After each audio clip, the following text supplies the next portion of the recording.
Bon dia a totes i tots. Donem inici a aquesta llegida de la declaració pel Dia Internacional de l'Eliminació de la Violència contra les Dones. La violència masclista és una qüestió estructural i com a tal hem volgut que hi hagués una corresponsabilitat i que hi hagués una visibilització de que tots els grups municipals estem en contra d'aquesta violència masclista i que estem unides en dir que no a aquesta violència masclista i per tant en fer polítiques que vagin en la direcció contrària. Llegirem el manifest de forma conjunta entre tots els grups municipals. Disculpem la presència d'Elisabeth Rina del Partit Popular, que no ha pogut estar avui aquí, però que també hagués volgut participar en aquesta lectura del manifest. També dir-vos que avui acabem amb la llista de música de Spotify contra les violències masclistes, que la podreu trobar al mateix Spotify. També dir-vos que a la vegada que fem aquesta lectura del manifest podeu veure una performance visual d'aquestes sabates que simbolitzen totes aquelles dones que avui no estan amb nosaltres, aquestes dones que han sigut assassinades i que estan en presència perquè nosaltres lluitem per elles i lluitem perquè no segueixi passant aquesta violència.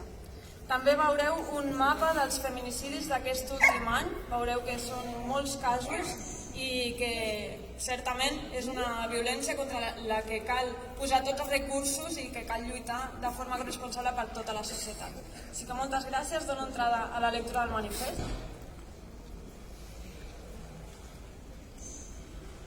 D'uns anys ençà, les violències masclistes i especialment les violències sexuals s'han situat en el centre de les notícies, de les xarxes socials i fins i tot en el centre de les festes majors dels nostres pobles i ciutats. Aquestes violències contra les dones, tradicionalment invisibilitzades, han estat exposades públicament per les seves supervivents, per denunciar un sistema patriarcal que ens oprimeix, que ens silencia i que ens mata. S'ha evidenciat que el problema no són els espais públics, els locals d'oci o les festes populars, perquè aquestes violències masclistes també les patim als nostres llocs de feina i a casa. Les violències contra les dones persisteixen any rere any en una societat patriarcal que resisteix a perdre un status quo que situa les dones en una posició de desigualtat. Tot i això, les dones hem trencat el silenci i no farem ni un pas enrere. Diuen que una societat té els nivells de violència que pot tolerar i nosaltres hem dit prou. Ens hem alçat amb el crit de sonoritat. Jo sí que et crec, germana, perquè no hi ha cap altra resposta possible enfront a aquest greu atac contra els drets humans. Una agressió sexual a una dona no és un fet puntual, sinó una expressió més de l'estructura patriarcal. Una agressió contra totes nosaltres, contra totes les dones. Aquesta violència funciona de forma alliçonadora. Ens socialitza en la por i ens llença un missatge ben clar, sobretot dirigit a totes les dones més joves. Volen controlar i sotmetre la vida de les dones. Les dones hem posat nom a unes violències sexuals fins ara naturalitzades i minimitzades. Hem perdut la por a assenyalar i denunciar els agressors i volem situar al seu lloc la vergonya que suposa patir una agressió sexual, perquè ja no ens volem culpabilitzar més. Per això hem treballat des de molts espais diferents, des dels moviments feministes, les associacions, les comissions de festes dels barris, les administracions públiques, i tot això també s'ha traslladat als carrers. Hem fet palès que una societat on les dones són agredides sexualment no garanteix els seus drets de ciutadania.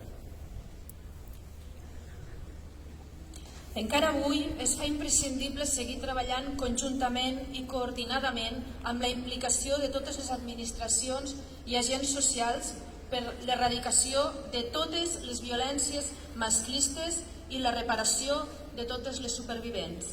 També cal reconèixer la lluita constant i incansable dels moviments feministes que no han deixat de crear les contranarratives sobre la violència sexual que ens han permès posicionar-nos en un altre lloc davant d'unes agressions que ens volen infondre la por. Aquí, les dones joves han estat la punta de llança d'aquesta transformació.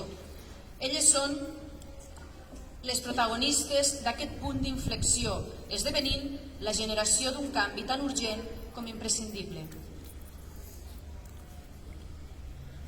Els moviments feministes han sortit al carrer, dia rere dia, i han cregut sempre en les supervivents.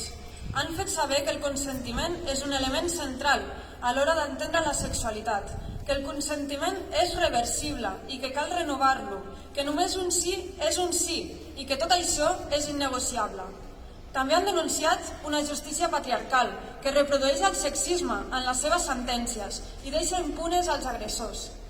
Per últim, no volem acabar aquest manifest sense reconèixer la força, el coratge i la valentia de les dones, de les supervivents i de les que han estat assassinades, de les que han trencat el silenci i de les que lluiten dia a dia per fer-ho.